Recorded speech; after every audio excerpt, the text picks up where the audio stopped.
আসসালামু আলাইকুম। সকলকে জানাই আমার ফেসবুক পেজ এবং ইউটিউব চ্যানেল রিভারগিন পাওয়ার দ্বারা স্বাগতম।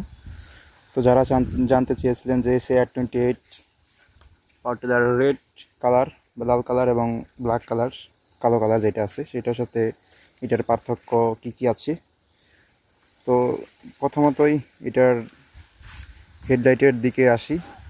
এটা দেখুন একদম হচ্ছে হ্যালোজেন, আর কালো কালার যেটা আছে ব্ল্যাক এডিশন যেটা সেটাতে কিন্তু এলইডি হেডলাইট ব্যবহার করা হয়েছে।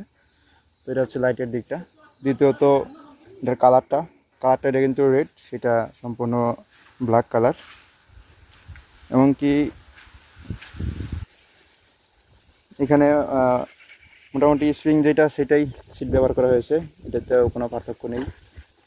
এবং ব্ল্যাকটাতে এইখানে দেখবেন আপনারা একটা ছাদ ব্যবহার করা হয়েছে, এখানে একটা ছাদ দেওয়া আছে আপনারা যেটা দেখেন বরাবর আমার গাড়িতে। কারা নেবো, তো এটাতে কিন্তু আবার ছাদ নেই। তো এখানে কিন্তু ছাদ দেওয়ার জন্য একটা এরকম হুক থাকে এই জায়গায়, তো এটাতে ছাদটা নেই। তো এইটাই এতে। আর এই রেড কালার যে গাড়িটা, এটা বাংলাদেশে মোটামুটি যে 25-এর যে মডেলগুলো এগুলো খুব অ্যাভেলেবেল এখনও হয়নি, খুব কম, নাই বললেই চলে। কিন্তু ব্ল্যাক কালার যে গাড়িটা আছে সেটা কিন্তু একদম 25-এর গাড়ি চলে এসেছে। এটা দেখুন রেড কালার যেটা, এটা দেখুন 24-এর 9 এটার ডেট। এই গরু সর। কিন্তু যে ব্ল্যাকটা আছে ওটা কিন্তু সম্পূর্ণ 25-এর ডেট, 25 মানে সম্পূর্ণ 25-এর গাড়ি চলে এসেছে।